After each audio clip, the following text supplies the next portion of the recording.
abo no nsia desima me yama munyina to omemu nsam ni ama wodo so de ayensaka ene se aboabo anu atudi anyimre no nsia kasebo a ye ne yetiefuo eche utie free peace 104.3 FM so okay 101.7 neat 100.9 nimi ensan wo se pass abeka Johnson Accra eno ati hello 101.5 FM Wodum Kumasi Ghana man tem yedu nsia baby a wote yenkan kasa fidie be seduesie nimi ne kire kwamnone a be seduasa peacefmonline.com GhanaToday.com so abode etiefu obenye bi akan die di kase bonimu akotini binie Ghana my photo sam for Dr. Atoforsen Eden Krata hodo miensa akwakoto mrahebedwanim na eno danchan so a wode atudwa se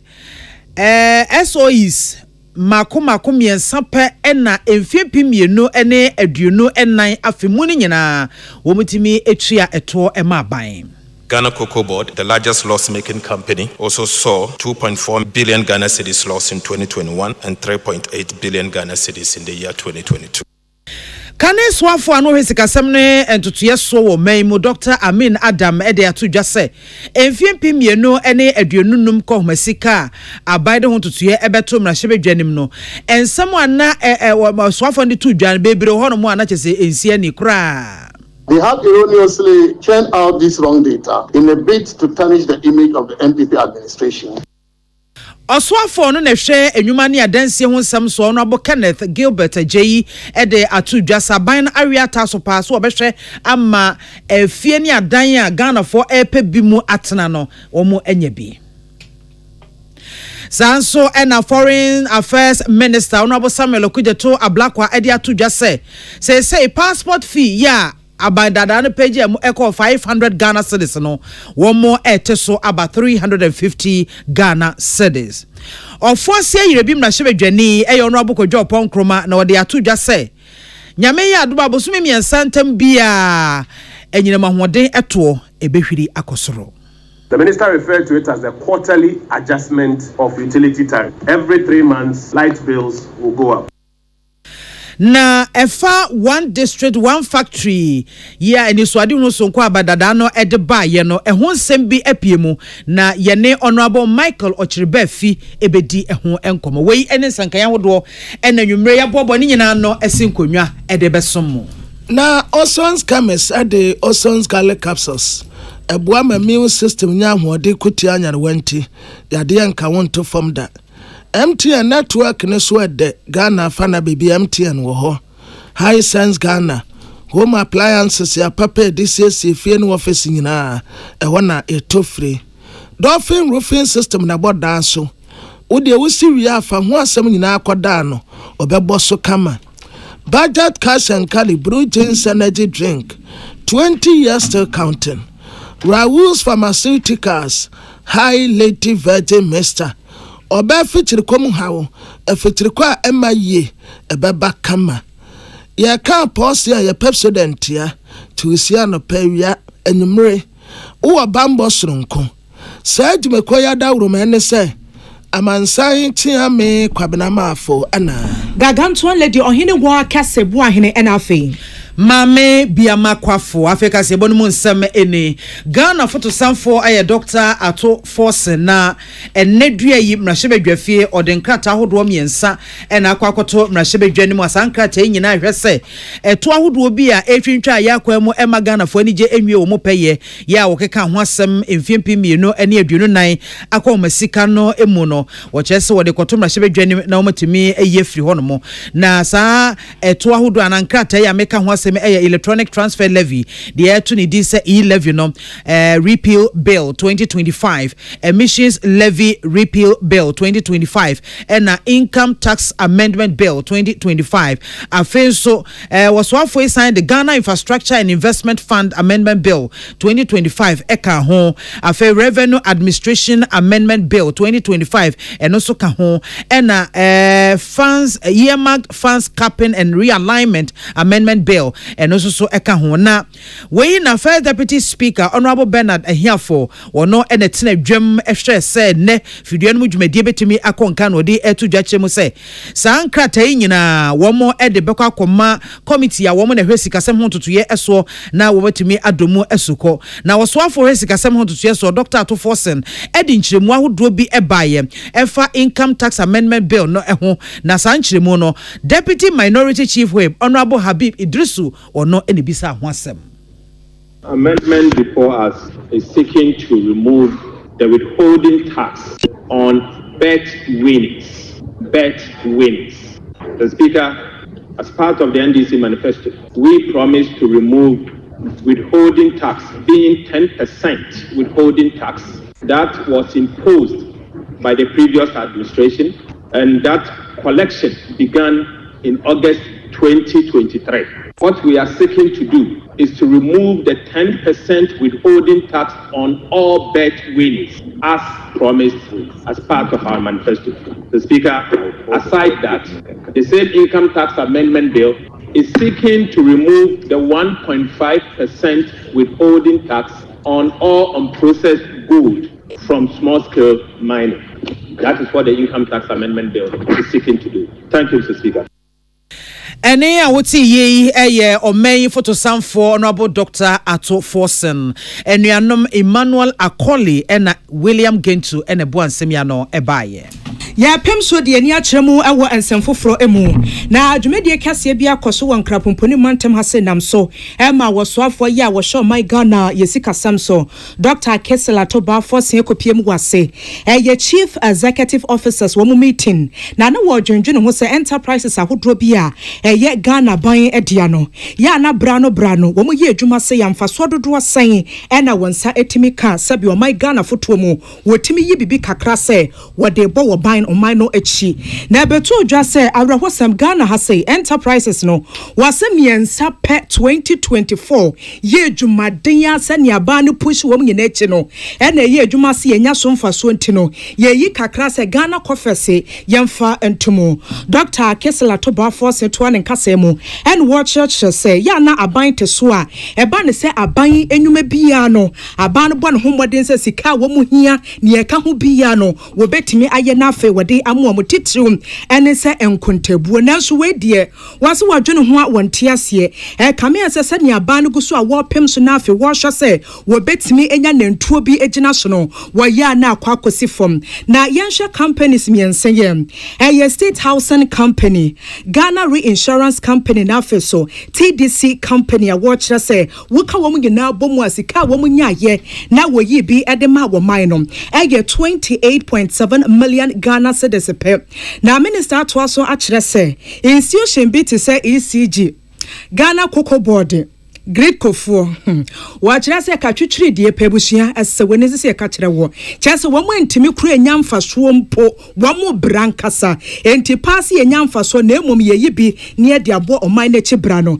enya de ba no sa yenti ensema minister wode atudwa that the Electricity Company of Ghana, for example, has recorded consistent losses from the year 2021. In the year 2021, they made a loss of 1.46 billion Ghana cedis. 2022, 8 billion Ghana cedis. 2023, 5.96 billion Ghana cedis. The Ghana Great Company made a loss of 93.5 million Ghana cedis in 2022, 8.6 million Ghana cedis in 2023. Gihok Distilleries reported a loss of 25.1 million Ghana cedis in 2022 and 25.5 million Ghana cedis in 2023. Mr. President, this one surprises me. Even the alcohol making company is making losses. Graphic Communication Group also saw a consecutive losses of 3 million Ghana cedis in 2021, 4.4 million Ghana cedis in 2022, and 15.1 million in the year 2023. The Ghana Cocoa Board, the largest loss-making company, also saw 2.4 billion Ghana cedis loss in 2021 and 3.8 billion Ghana cedis in the year 2022. Ani ayekotie ye oswafo ye awosho my Ghana sikasem so Dr. Kesela Toba Forsen what was so kireche ne ye ya ebetimi aboa se ne be ya enterprises a eyo mine de na betimi nyamfa so. Mr. President, the Public Financial Management Act Act 2016, Act 921, outlines a clear financial management and reporting requirement for all state-owned enterprises. Section 95 of the Act mandates that state-owned enterprises must prepare annual accounts no later than 2 months after the end of each financial year. State-owned enterprises must submit audited financial statements to the minister within 4 months after the end of their financial year. Moving forward, the Ministry of Finance will be working closely with SIGA to ensure strict compliance of this regulatory requirement. Your Excellency, I came here with copies of the Public Financial Management Act to distribute to all state-owned enterprise heads. And I expect that Section 95 will be strictly adhered to. Mr. President, I want to end by urging all state-owned enterprises and heads of institutions to buy into your vision, a vision to restore hope. Anya yokotie yo swafo ya washo my Ghana sika samso Dr. Kessel Atoba Forsen Salamat Kukwa Pentel eno desanse we ebedayen. Na kane swafo anu washo my sika samso a ende minority ranking member Committee on Finance wa Parliament wa kahubie Dr. Amin Adam and what say His Excellency Don Dramani Mahama Usha budget ya Omasi Kasam Swa for Dr. Kesa Atofos in the January. Ase we penti kanema mpeni na nado danko Kufuado say wanu dia wa mayashi yaswa subuo nyina ne de abono yaswa subuo nyina ne de abono ase papa mfia watia wo betina akonwa so wa mebobra bia but uya sa nya fan trese wa ya ade pa ba ya tia obeka kura niama bebre wo mu a ensisi so.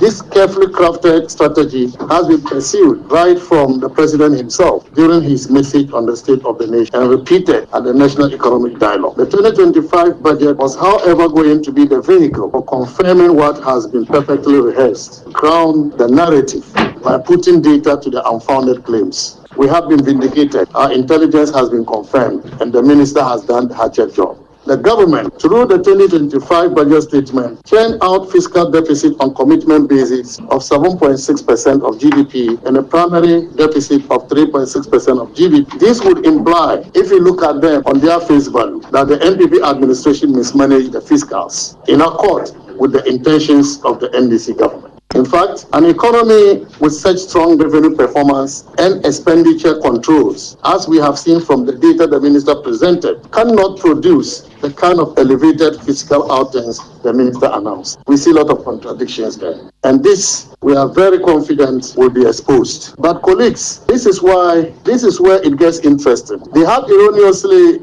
churned out this wrong data in a bid to tarnish the image of the NPP administration. Na we ya bra wane nsamkyerefo kasa minority caucus no na wode asem to nsamkyerefo nim wamfa nso na wotre se ade ba ko a eye ne yakora ne se aban ya wote akonwa so yi wama MPP aban no aye se o kwa akopeta sabonsam bi na wosia MPP aban na asan wachi adesefo amamboefo womu amebo brebia se emfie nwoti MPP aban de betena akonwa so edie wode Ghana ko reverse but wo kam womu ate se wo ka areas bi te se debt to GDP ratio and they say it was around 61.8% in 2024 when they did their best. Reaching an IMF program means that we go back to the status quo before the debt restructuring. Are they aware of that? I believe they have been briefed, but they've ignored good advice. Do they even know that when all this happens, Ghana will be brought back to unsustainable debt level and occasion an economic crisis? How will they fund the programs outlined in the budget then? How about investor credibility? On the 2025 fiscal framework, another baseless revelation in the budget is the projection of a sudden reduction in the commitment primary deficit from 3.9% of GDP in 2024 to a sudden primary surplus of 1.5% of GDP in 2025. I wish it were that simple to adjust by 5.4 percentage points between 1 year. I wish it could be done, but this is not possible. And so again, their projection of the fiscal balances for 2025 make this budget not credible and requiring serious scrutiny by the IMF and the people of Ghana. We, the mighty minority, would like to call on the IMF to speak to this in the spirit of transparency, which is one of the cardinal values of the fund. This should be done as a matter of urgency. Yanya dia sakura. Nanwati na Dr. Amin Adam say finance minister dia tuja say we be a bond marketing ti obi abetumi de aba. Ase ne ho pre ne bi ato pre dodo. For you who didn't borrow, you ended your term with 73%. Ladies and gentlemen, it is surprising nevertheless that notwithstanding the improvement in the debt environment, the timing of the announcement of the minister to enter bond markets, and I'm sure you have heard, the minister has announced that he is going into the bond markets. We are going to open up the bond market. And I'm saying that this is not good advice, and this is my reason. The timing for the announcement of the minister to open the bond market coincided with the announcement of the elevated fiscal deficit based on their manipulated data, a condition that exposes the country to high risk of borrowing from the market. The effects of this unfortunate data manipulation are already hitting our economy, already, since they read the budget. Why do I say that? The government must know that just by presenting such erroneous data as propaganda to score cheap political points, Ghana's sovereign bond spreads are already widening, again, nearing 700 basis points, when almost 3 months ago, this had declined to 500 basis points and was even heading further downwards. 500 basis point. Dear Yatisa Okase, your former Minister of Finance, and they were a minority ranking member committee on finance, a Wamra Sebedefie, Dr. Amin Adam, Yenya Emmanuel Akoli na William Ginty. Na yenko emrashe bedwafi honomo a ranking member ya oda economy and development committee eso eye honorable Kojo Opon Enkroma osan yofo asian yirebi mrashe bedwane na ode atudwa SSC Ghana sane enema esi ekono bosume miensa ntemu bia enyine mahoden ebo no yebema akosoro na se behwiri akosoro kakra na wo kire se wei eye aban hyehye ya wo fa so ahwese ka emene enyine mahoden asoye no betimi ahwe atetene kakrakra na wode sansemi atudwa na ochechirimu ese saa anamontu enyina no se Ghana sese yesikasem ne adwade ho nsem no ato apepa enti yeto anyine mahoden ebuomu no efa bi ebeboa ama eka emene saa asoye no wo manye sika ede atuatua na afenso aboa emankane no egina so ama Ghana man. Electricity prices will rather be adjusted every quarter. The minister referred to it as the quarterly adjustment of utility tariff. Every 3 months, light bills will go up. Now, this quarterly adjustment with no policy intervention from the NDC government will mean, as I mentioned, an increase in electricity tariffs every 3 months. Worse is that the government clandestinely removed the subsidies on gas that is made available to the IP. Remember, because government was subsidizing, the pricing was at about $7.8 per MMBT. If you listen to the minister in the budget, he says gas prices have been increased. Why on earth would the government increase gas price? He hid the fact. The fact is that government, the NDC government, has withdrawn the subsidy, and that is why the price has gone up now to $8.4 per MMB. This gas is what is used by the IPPs to produce power, and then they'll pass on the cost to us. So in effect, two things are happening. It's a double whammy. Not only are electricity prices going to go up every 3 months, it will be going up at a higher rate from now. Na honorable Kojo Opon Kroma amananso wono modi tu dwakire mu se esan saa anamonto into no ahyentuade eno so bosume kakra di yentam anim yi no yade a yebetum ama akosoro esan se o meyi amfiempi mienu ene aduonu enum akohomesika ho hyehye no aban amfa hyehye bia anto se bia fuel anase petrol bo ye ba bete so. Manifesto promised that they were going to use a special petroleum levy to intervene in the market and cushion consumers. The government went silent on that in the budget. Ladies and gentlemen, without any policy intervention announced in the budget, what it means is that drivers can expect that the rises in fuel prices will continue. Already since January, I'm sure you've observed how fuel prices are performing. And when the government had the opportunity to bring their economic policy, they were quiet on it. So there's no hope when it comes to resetting on the matter of fuel prices. Na ne kwakra mo no odeba aduane eso eno che se yaban no wo mfa bibipa bia ne hyehepa bia nwakwa mu so obehwe aboa abonuane ho ban enti no enuane bo bekoso a ayeden. You will recall that the MPP introduced a Planting for Food and Jobs program, which was aimed at boosting productivity. But there were some outstanding issues that needed to be dealt with to ensure that that increased productivity could translate into stable or reduced prices at the market. In the policies outlined by the government in this 2025 budget, there are no efforts to deal with those outstanding issues. The government's program is only to boost production like the MPP did. The key remaining challenges, such as transportation of food items from farm gates, poor storage of foodstuff, and a liberalized pricing regime, have not been attended to. And what it means is that the continuous increase in food prices have not been addressed. Food price inflation will therefore remain in the medium term. The 2025 economic policy has not addressed. There is no hope when it comes to resetting the trend of food price inflation. Awusianfoni a woti yeyi eye opanya ono ena mrahye bedwafie abedwako a wo mo ena hwe sikasam ne ho totoye eso odano se dwemtreni abedi akire yewura kodwo opon enkroma William Gentuni Emmanuel Akoli ena bo asemi no ebai. Ghana bango so ya wo yan hyehyɛ sɛ ne be ya Ghana ni wo pe ordinary passport ya ye betimi atebo no so ede ama wo MPP aban wo mo kono ni omo ye Ghana fo nyina ne se bo no wo mpagye mu ekɔ 500 Ghana cedis esi anyamia ya dom ema NDC abatena se ehunu se passport ordinary one ya ye hwehwɛ obi ma so ye kwa chele kakra no eni kwa akra se bo no ye yire so saa enti wo ba bete so 350 Ghana cedis ye gina hodom se 25% na yes ya teso kra edi amayem na minister ya wo hwe foreign affairs so wo my Ghana mu ye Rasam Okujeto Ablakwa what the sansem we nyina akoto dwa na dwe wo my Ghana mra hye fie bra na wo yi nsemfua no wase bua ne yebete so de nenso quality emudro ne de ebekoso a hodom ede ama Ghana for ensama okan ni the affordability of the new passport and is committed to ensuring that the cost remains reasonable while maintaining high security standards. In our efforts to make passports more accessible to all Ghanaians and per instructions I have received from His Excellency President John Dramani Mahama, we are pleased to announce a reduction in the cost of the ordinary passport booklet, that is the 32-page booklet, from the 500 Ghana cedis to 350 Ghana cedis. We will in the coming days be presenting an amendment to the fees and charges to ensure that this reduction is approved by the House from 500 Ghana cedis down to 350 Ghana cedis. That is the new policy position of the Mahama administration.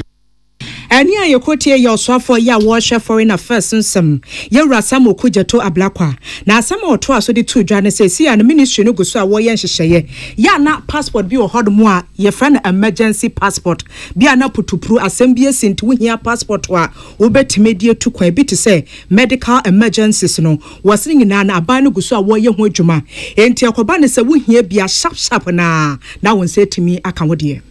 I want to draw attention to the fact that as part of the services that the passport office carries out is a service known as expedited service. So for those with emergencies, those who probably medical emergency, business emergency, a student who has to meet a timeline, we have in the structure of the services that the passport office renders what is known as expedited service. You pay a little more and then you can have your passport within the same week. So that expedited service is available, and we will urge, I think that sometimes it's probably lack of public education, public awareness. So we are intensifying that so that Ghanaians will know, nurses, doctors who are attending to these patients who may have to fly them out can make themselves available for this service. So we have the expedited service which takes care of emergencies, and that is available in those circumstances.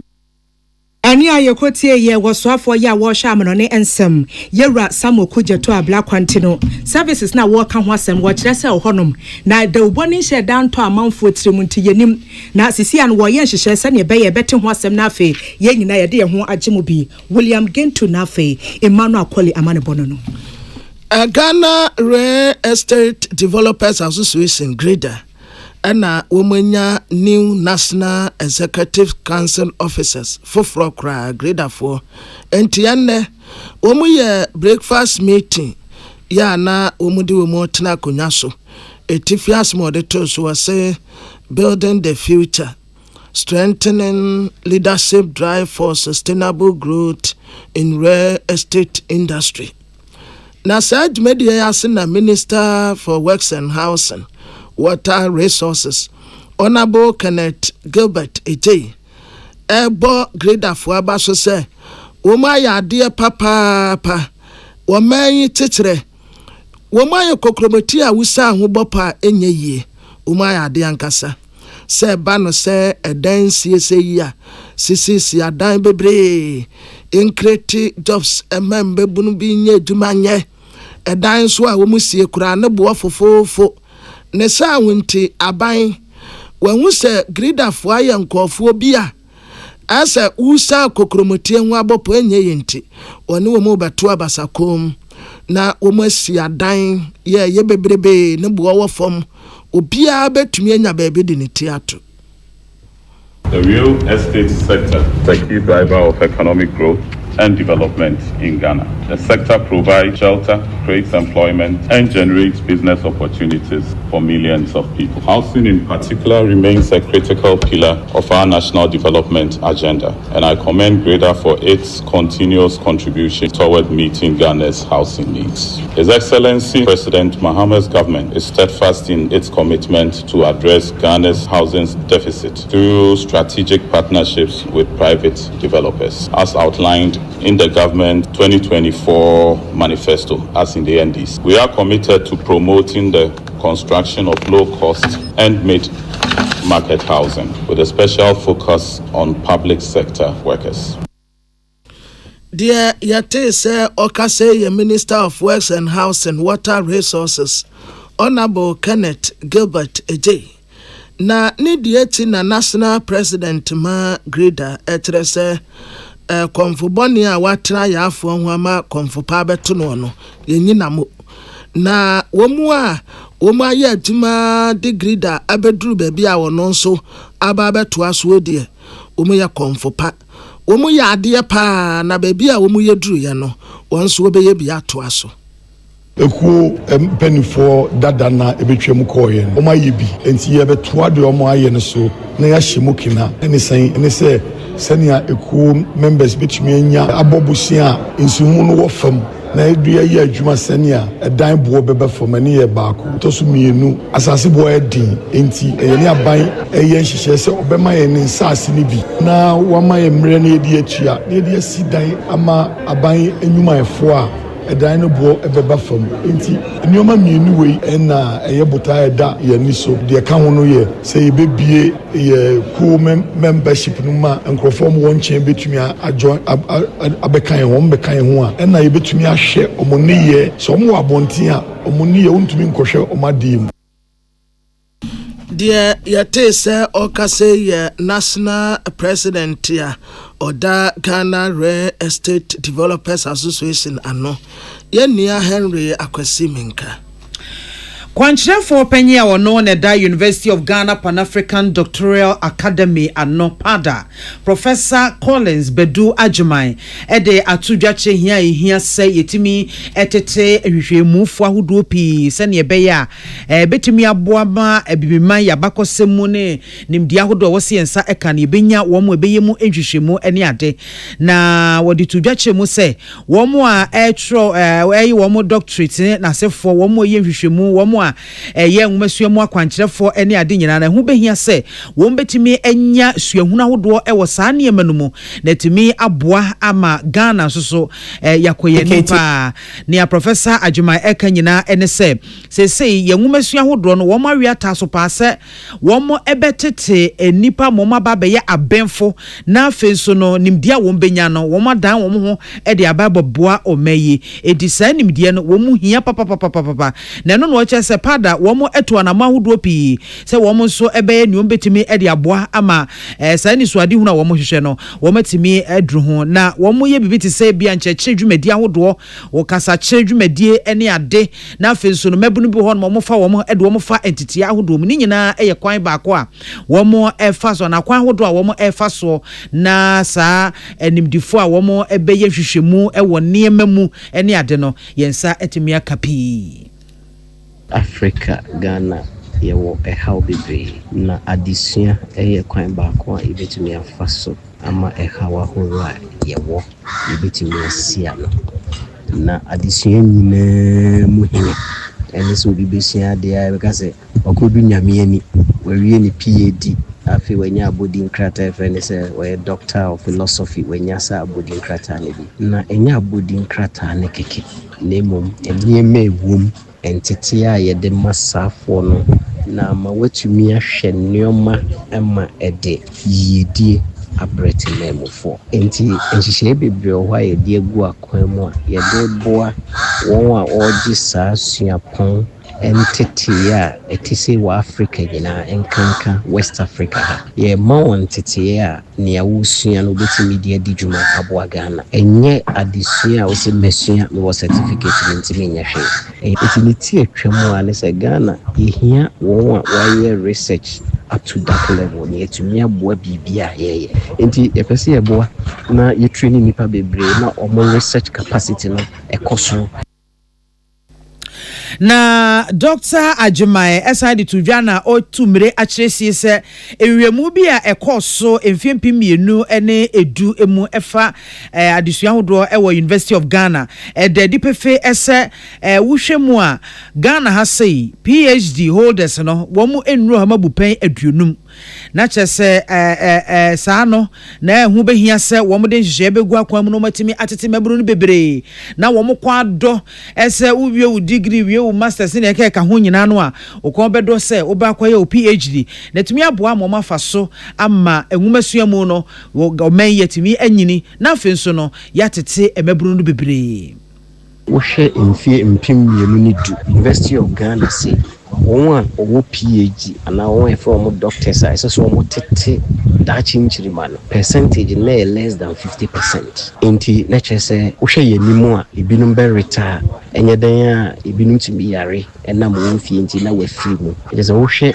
mfie be si nimu na de nimu a na ya de a ede asankese be ba beto Ghana so eno na ma sa Pan African Doctoral Academy and professor for na baako emerita professor yentiamo ohun se da bi esese ye bibi na etumi de boa na tete nipa bebre no matumi atete daache ma amomo so aba beboa Ghana yeyo ene ne nkanko enti sa enisuade hu na onyaye yenyina yenso yejitu ena yenyina yeso mu se yebeboa ene nipa bebre timi wie doctor a ye training won no ewo emra esem na dodo na atumi aye nneoma bebre de aboa Ghana for any awoti ye Dr. Collins Bedu Adwuma ono na ye director da University of Ghana Pan African Doctoral Academy ano Gladys Boachi ene boansem ya no ebae Pimra she bedwani ya wogina ho de ma adehia wo wonsa wom adoagira abato mpehia so ne wapoe mantem wosanso eye pani adwani chem wo my Ghana mra she bedwafia wotene dom kuma no honorable Frank anodom pre ne worker say wode nsamwo emu ode pa no wode ma foreign affairs minister yewra Samuel Kujeto Ablakwase esi aye ni tua se yankasa mampani ba kwa wa America mamu a wogine din wogine samba Donald Trump say wo ba no waka akire wonim se ofia ma ahodoɔ so na wɔbɔ sese wɔ America memu na wɔn krata no enye genuine emu na hodom a ne etie bia nnwuma a yɛbɛtɔ de akyerɛ wɔ yɛ baba yo baba kɔ yɛ deporto emu asan so de wani akyerɛ mu wo man ne mu na wato so akyerɛkyerɛ mu so wani se ne bebia bɛ so ɔpɛɛkyi bia sɛ yɛhyia wɔ kwan so sɛ wote kaa mu ne yɛbɛhyia yɛhyia wɔ ne yɛ so ɔpɛɛkyi yɛde wakɔpie mu bia yɛ yɛboa nipa dodoɔ na no enti Ghana na wo ba tia watwa mu ne sɛ brɛ no so a ne yɛabɔ mu nyinaa dɔboa na afei yɛde mu bepie wɔ my Ghana mu awerɛhosɛm kɛseɛ pɛ wɔ mu ne sɛ Ghana de hyɛ yɛhwɛ ne mu sɛ nyame yɛ adoma ɛnkyɛ wɔde wani ɛkyerɛ mu back to Batan ɛwɔ kurom ase ɛyɛ 150 eyare hosem sanso obi wo ho a wo kɔ no kra wani nkra wodu America memu anse wotu hu se mesra mu esi ahwehwem na wo nhia me na America memu ɛna meguso a mebɔ mesesie ɛna obi wo so kra wo kɔ ye no 1 Ghana cedi for your pocket amount for dollars wo money bi da wa fa ma ne me kakra so de yɛnhwɛ ne anyame bɛyɛ enti saa ni pasa no nyame yɛ adom na yɛ deport ne bepie mu my Ghana mu a kwan bɛn so ɛna wo bɛhwɛ abrabɔ no ase sanse yɛ saso pɛɛkyi sɛ wo kɔ adwuma ne yɛhwɛ wo no pɛ yɛnka sɛ kofie na kɔsoa wo fie japadeɛ bi obepie mu America wa yɛ dabi ne yɛhwɛ wo na kwabena mafo ne yɛhwɛ ne ya yɛbɔ no dɔboa na ne yɛde ne bɛfie enti ba wo ba no wonsa du una du ɛna bepie mu Ghana ha se na mrahye bedwani ade sɛde a wɔde to dwane sɛ ɛbɛyɛ a yɛmpa fotuo bi nto hɔnom enti saafo no bepie mu my Ghana mu a ne yɛnya sikra yɛde bɔ mu akidom na nipa ne timi ahyɛ bibi kakra se na etimi aboa no wasere minister ne sɛ wɔka so consular ne fotoɔ no pɛ ɛna ɛbɔ manfo ne akidom nti no ɛno a ne yɛntwɛn na afei yɛmfa yɛni nto so a wɔse Ghana fo yɛbɛdi ɛdɔkono kwa baako kura wom ne sɛ honorable Frank Anodompre akasa kyerem sɛ 2025 budget no eno wa man Ghana mra sebedwefie ye kenkan wi a debate koso majority side na afeso minority side wo bia kire na dwene ne ebekọ nyina ne se ye begye atomu na sisi ye yenya nyinto mu die wontimi fa wani ento budget no so ensem ampi wade atodwa no ebini been a matter that we've been passionate about, thankfully in the light of day. But I'm afraid to say the Council of Fund is not enough. We can't rely on the Council of Fund at this time. This is a case of emergency. We are yet to even pass the budget. We are yet to pass the budget. And because it's an emergency, I want to implore the Minister that we have to work around the clock and find some oxygen to support our compatriots. Unfortunately, Minister, you put out some solutions. I was expecting that you define these solutions in the short term, medium term, and long term solution. Then we will know that in the next 1 month, this is what the ministry will be doing. Deal with it.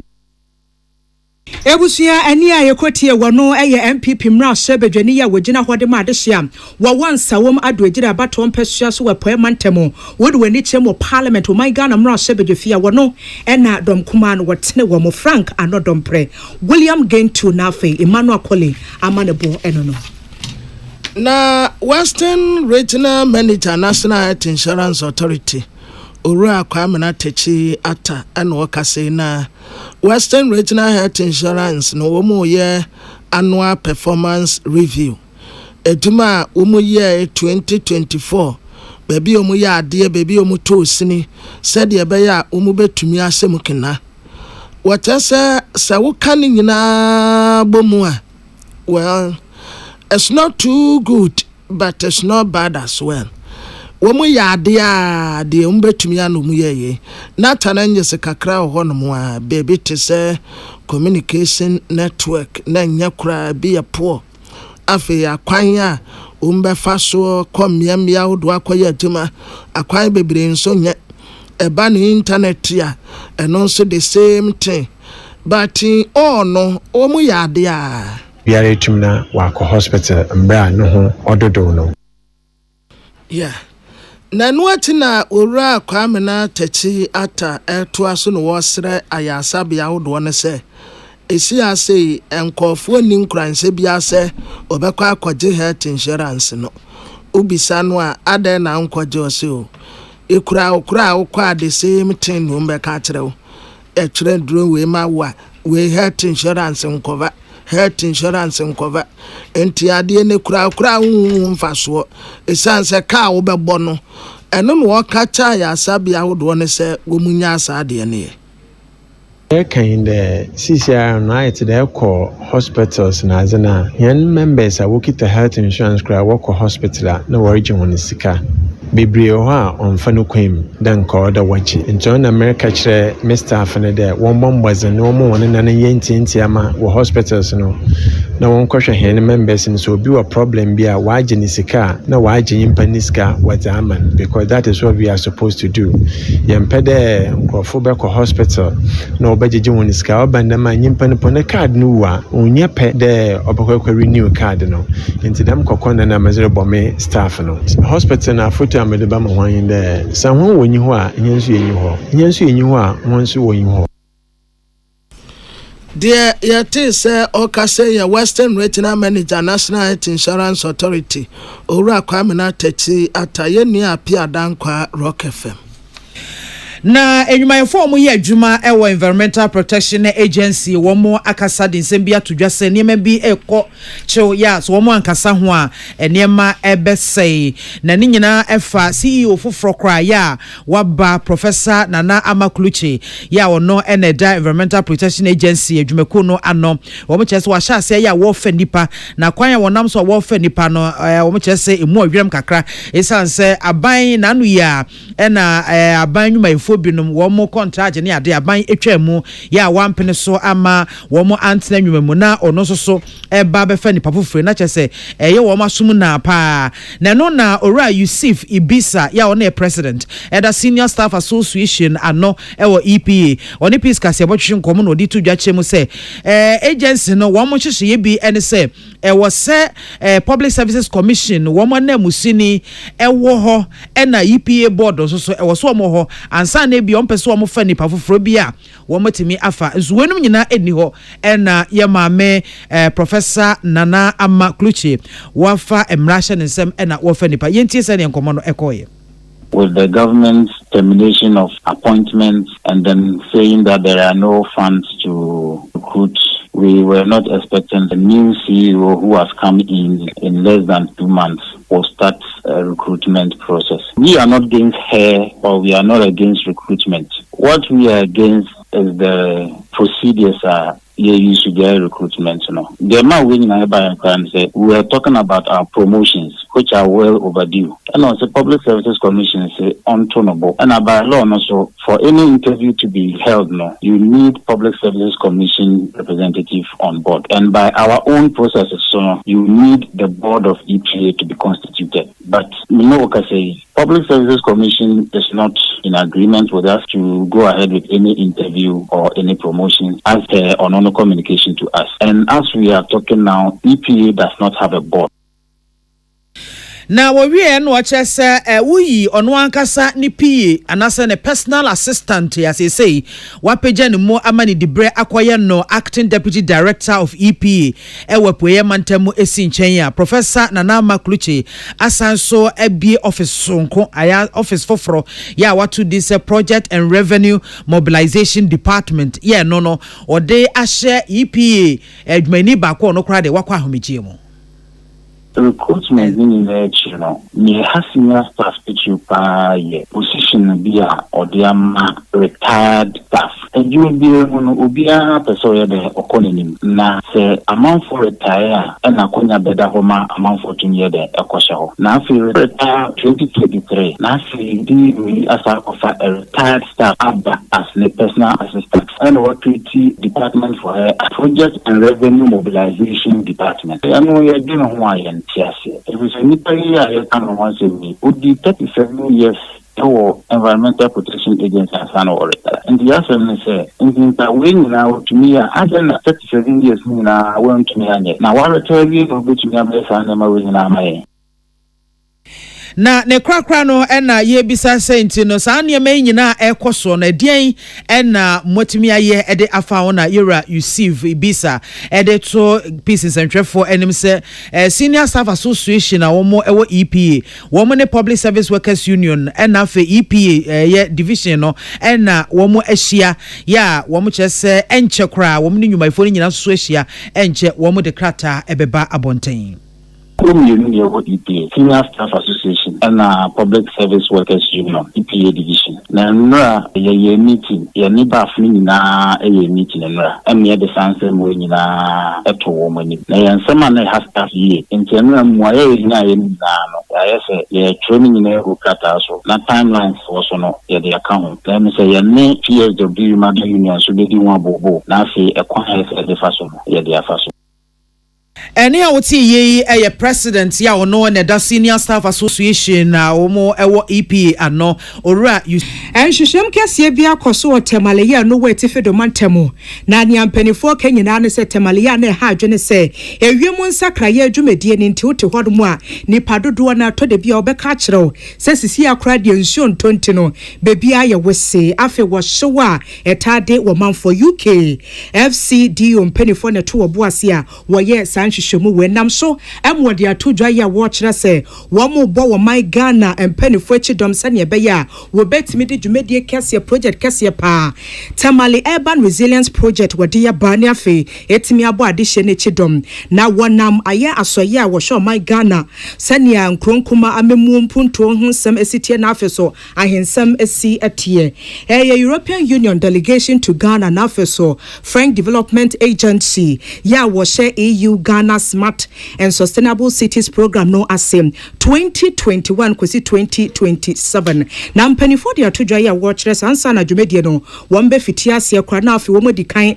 edweni achem wotemale sane beya wo behwa omanfo na brabo sane honsem esi etie na ne wo hu nyina ne se eye wiemu nsakra ye dwumedie climate change bia NMP no ede eba Chief Director ewo asoya wo hwenkronkuma memu mpunto honsem so ahensem ene osumku ahodro so eye Amin Abdurrahman nsema wo chirechiremu ekire peace kase bono eni.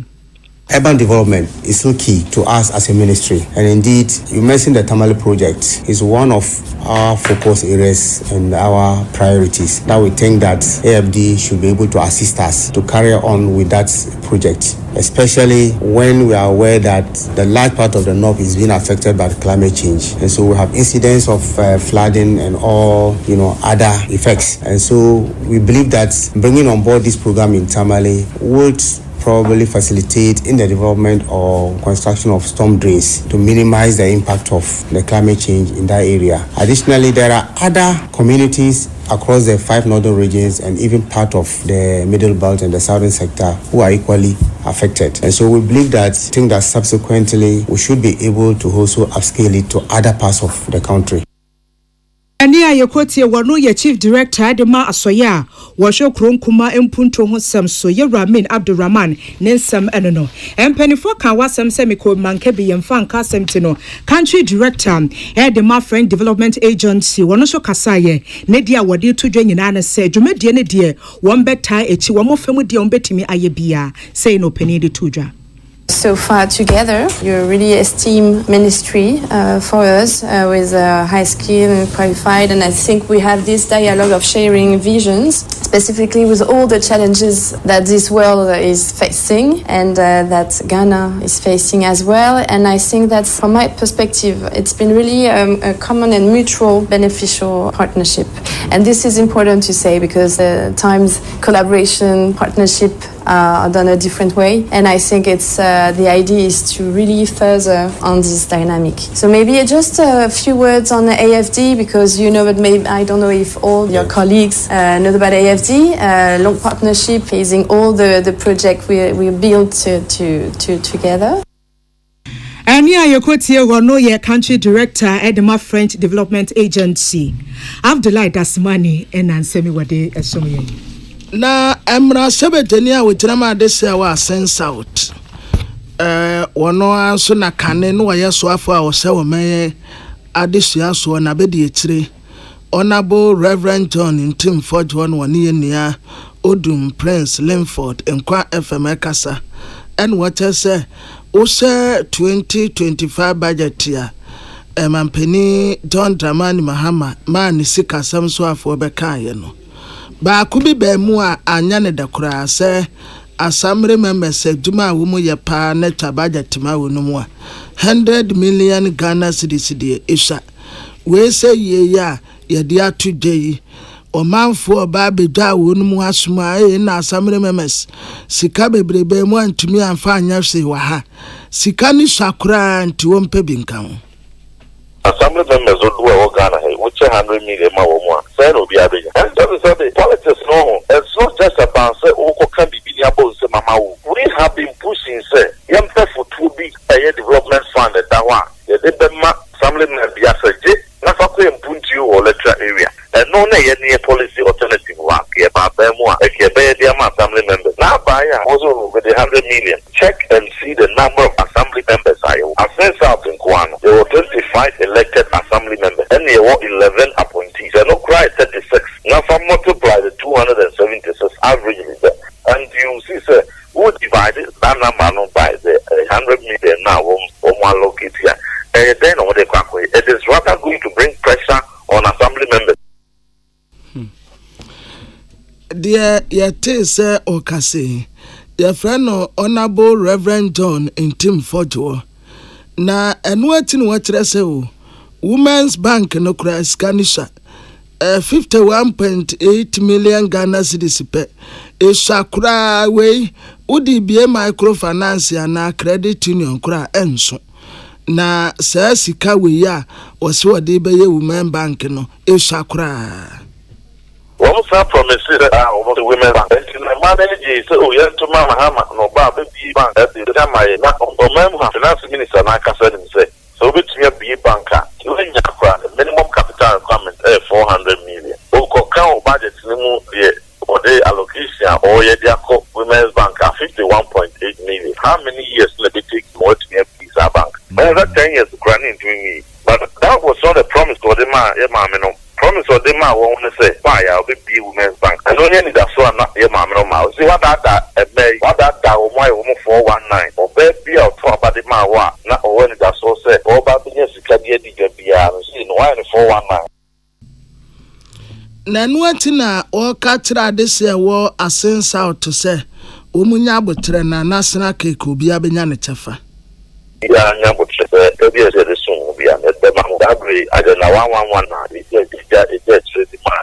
more pressure. The ready on the cow. Man, to be there, I don't know 111 more budget.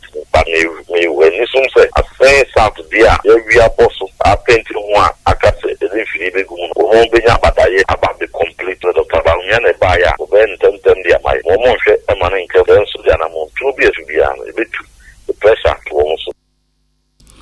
Dear yete say okase ye Honorable Reverend John in Tim Fojo, former Deputy Education Minister, asensa otabato mpesua somra sebejeni yenia Odum Prince Linford enkwa FM asenfosu na da roman yetiefo tiebi yentu fana yanko asante mantam emwen krobia asante kotoko hene His Royal Majesty otumfo setu ya otosumienu ede efutuo ya enikabia ede ama nananom ahemfo ya esum asante man na bra asante man Traditional Council womo ehyiaye na titiro efutuo no ekoma ohemfofra yesi no ewo mehame nana owusu konto ya otoso emiensa na afutu a oyenkese ede emanu nyina enese wonhwe no ama ahinie no ankukọ ni tirim wonhwe no ama ahinie no enni tirim dem wonhwe no ama sa tumi no anya ne da amroso na wankotieti omanfo anim wo se ohene de wo ye ohene a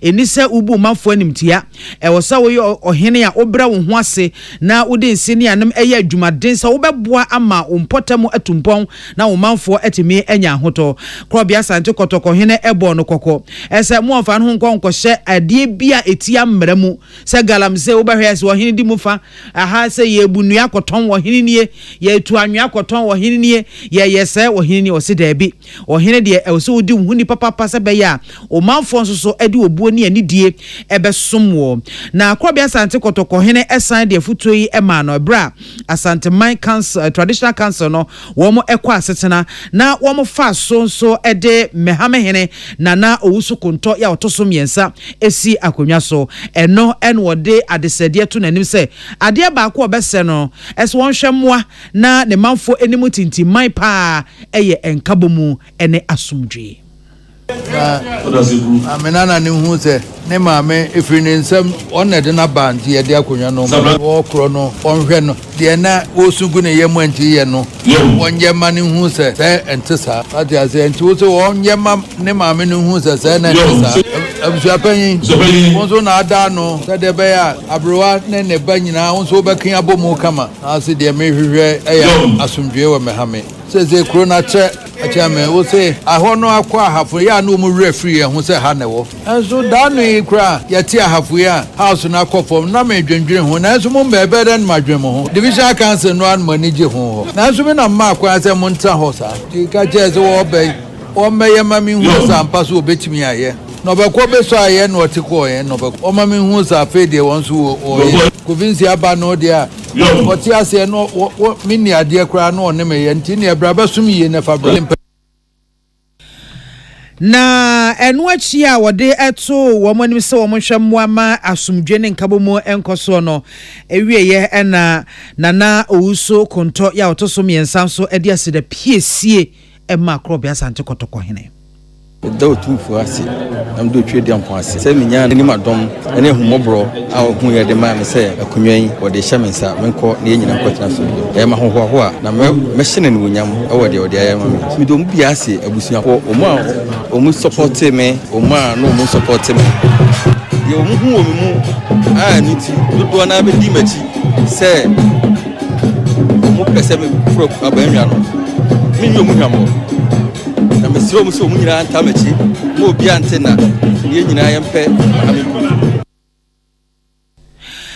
Ewusiafo ni awoti ye eye mehame henfofro kra ya ide no asi akonwa so ama weswa ni bibia ede a kire krobia sante kotoko na otumfo setu nana owusu kunto ya wotoso emiensa yesene wofana na edi ade ewo mehame ena wofa no ato ena sisi adidie aba beto no 89 no samse kwa menyameche ena bo ansemi no eba yegina we so ahomeka se bone so FM. Happy delightful June. Wachulala, swachulala, chichi soso. Afrana pa. Epe pashu breakfast and was in woman. Don't happy delightful juice against with toast, cereal, and even them cool. And we ain't you mean a bread and fifi. The monster fridge man. Happy delightful juice. One of what? And you be here. Happy medical relaxing way. Wano when you're. Let's say what a chamado. Happy delightful juice. Of an appear bring you be all day long. One fruit juice. I'm happy delighted. One different flavors, different size. You number 1 liter, number from NG 150 and 250 ml. If you have healthy life shows on your supermarket, happy life fruit juice, loaded with taste. Sure. Bra. Bush. So now me now that's what fallen. Listen. So what kind of move smoother? On them engine oil. It's bogumo. Engine oil. On your Valvoline. Listen. Valvoline lubricant. And I'm used to Valvoline. Chai. Chese. Who use Valvoline lubricant? No emission. Valvoline oil. On my car, machinery, and equipment to move smooth. No friction. No, you fit your engine when say who there. No wear and tear. Valvoline oil Abataria. Albamakana wants him up with you double movement desire smooth. The engine is a bit cherry. What on Valvoline oil? Baby, what on oil beer? I can do a brain main office. Then you gonna Telecom University opposite. Yep, and CBG Bank. Fred 030-225-7633. And now the authorized dealer. PSD Plus 020-128-9987. Valvoline, the original engine oil since 1866. Peace FM. Tune it in, turn it up, Peace FM, and rip off the knob. Yama yetiefu akwaba kasebonu wesi. Amansan te ame kwabena mafo ana. Gagantua lady ohene wa kasebu ahene ena afi. Mame biama kwafo. Oson's chemist at the Oson's garlic capsules. Emma immune system nya hoade kutia nyanewa. Ya nom saa acho ahoade nko a onyare da. Beye dima wonfa so bebre. Oson's garlic capsules. MTN network ni ya papa. Ghana baby abekobia MTN wo ho. Network ni nyina ya teteko. but MTN dear ejinaso. We take for you everywhere you go. High Sense Ghana ewo home appliances ya papa. Metrani ya mapa ya DCC fie ene wo office foforo no. High Sense Ghana woni ya mapa mount to America kwaje wodie. Dolphin roofing system na boda so. Ya de wo mai dan nyina sanensa se wosi wie pe fa ho asem koda ano obeba be boso kama e de ama. Na Dolphin roofing system no. Se bia we ya ba adwuma yini na opese ya two free source wa. Wo mbeya nsese na simple be boso kama be tun kakra Fueni tire East Legon Trinity Theological Seminar opposite pe 0543661716. Budget cash and carry and a coffee brew jeans energy drink buy. Ebaya ajenkwa. Ya numwa 20 years in o natural strength in one was some Canadian amount. Budget cash and carry for one was 0208128190. Raoul's Pharmaceuticals and what the High Lady Virgin Mr. Abba say or bear quafitra or better yaw menstrual pains. A two chakra will be a or better High Lady Virgin Mr. No one to say yaw no. And as we feature corner ma papanswa a maning how odia numbi a two beta. So pedudo 0248 707270. Pepsodent aya portion ya papa. Yedi ya se free titentre dia di besin ne. So enu mubete mwa wentumi mbesisi woseso endi dia se mubomu tokura na jo awada aya Pepsodent ya. Pepsodent se osidie bia ohia no. Abusiafo ena yeda ya wada. Ebono wache mesaba around the world. Na Peace FM ha make the triple darling. Eje na kunya na watu aso akosi no wache mesaba. Magtere wasajuma tinem wo neat watu torchlight kama. Kojo Hansen enso ewo OKFM wa obomonyom. Abusiafo ya damase ama monitia ya wono wache. Tune it in, turn it up, Peace FM, and rip off the